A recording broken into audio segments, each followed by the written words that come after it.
They are our women's 1500 metre A race. Kicks things off for us, and this is going to be quick. It's paced in 65.5 seconds, 2:11 through 800 metres. It's going to be Louise Shannon, the Tokyo Olympian, is going to pace make this field, which says everything you need to know about the race. Let's look at some of the names in it.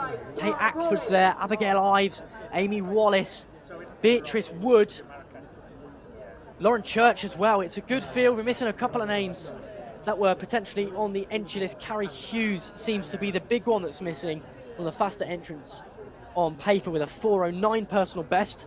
We have got Taryn Rawlings though, who was the quickest entrant with her 4:05 set back in 2021. 4:05 is very, very quick. The season's best though, only 4:14. So what kind of shape will she be in here? We'll have to wait and see, but there's lots of talent for us to look out for, as I mentioned, and we can have a glimpse of that start line now. There's your pacemaker, Louise Shannon, on the outside. Then we've got Addy Townsend of Canada, Beatrice Wood of City of Salisbury, Sophie Tooley of Herne Hill, Fiona Everard, who's travelled over from Ireland, Lucy Jones of Herne Hill, the home club, Meg Gadsby, City of Norwich, Aimee Wallace, another Irish athlete, who's joined by Amy O'Donoghue from Ireland, Abigail Ives of Birmingham Uni and Basildon, Lauren Church of Reading, Kate Axford of Belgrave, and Taryn Rawlings of the United States on the inside there, who seems to head straight to the front wearing the number 28. She's not allowed to take it though. Kate Axford seems to want to take things on. She's even ahead of the pacemaker through the opening 50. Louise Shannon fights her way to the front and takes up the front of the field. But it is Kate Axford, probably one of the home favourites here in Tooting Beck, who's going to take on the early running. Axford is 25 years old, 4:12. She's ran in Birmingham, so quicker than her 4:12, yeah, 4:12.78 she ran in Birmingham. That's her personal best. Can she go near that today? It looks slow, but I can tell you it's certainly not. This is very quick, 65.5 seconds. They're going to go through 400 metres. Well, it's similar to the men's race, you know, when you get to this world-class level, they make anything look slow. You know, it's what they do. They make things look easy.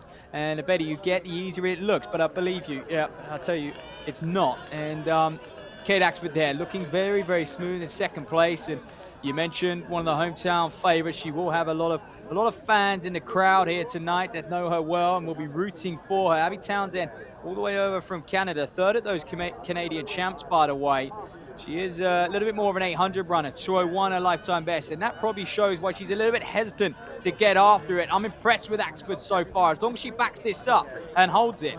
And this is a real good kind of blowout for her. She's always in the 5,000, at 3,000, by the way, fourth of the British champs over the 5,000. Great run there, and now she's looking, well, how do I get onto that podium? And it's going to come down to what are your wheels like? How fast can you run that last kind of kilometre in a 5K?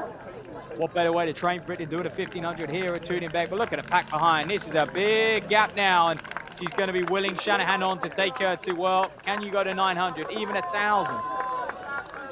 It's going to be a tough, lonely run, isn't it? But look at that. They're ahead of the green lights as well, which suggests that Kate Axford is feeling comfortable. She's feeling confident.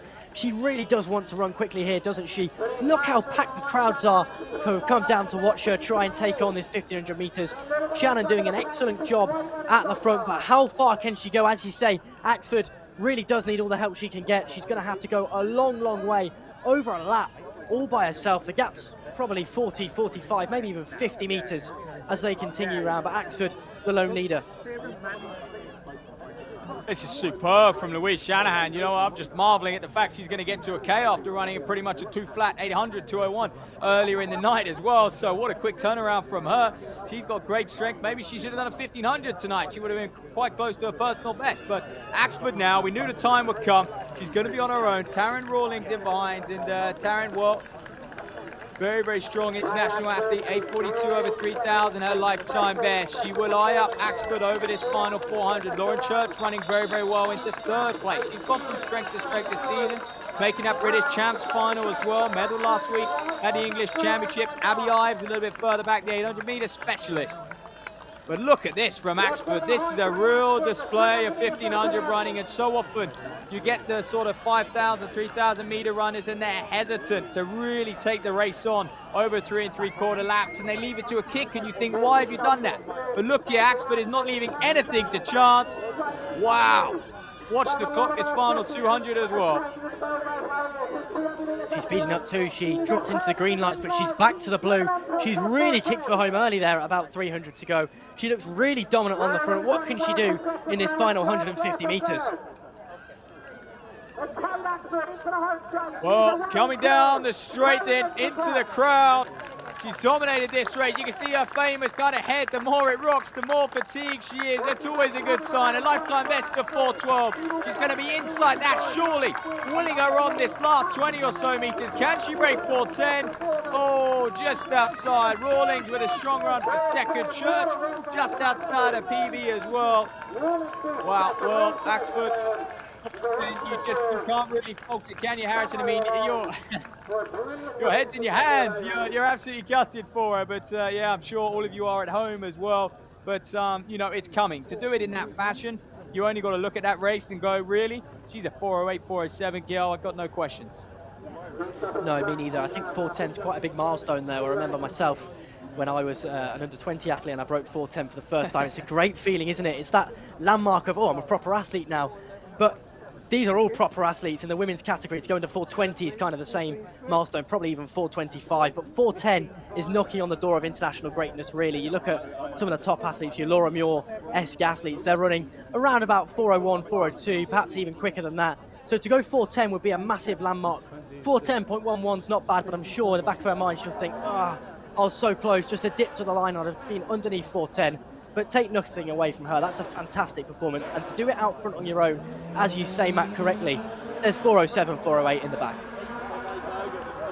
Without a doubt. And, you know, she's got the level of British distance running and middle distance running. She's going to need to get down to that level. And she just continues to improve. I mean, we saw a lad top podium earlier in the program, didn't we? And he's only had a few years in the sport. And I'm sure he's taken inspiration from the likes of Axford. You know, we know her story. She's came over from hockey, and I think there was always going to be question marks in her sort of third season now of actually how far can this girl take it. You know, where can she get to? Where's the ceiling? And she's just proving that there is no ceiling.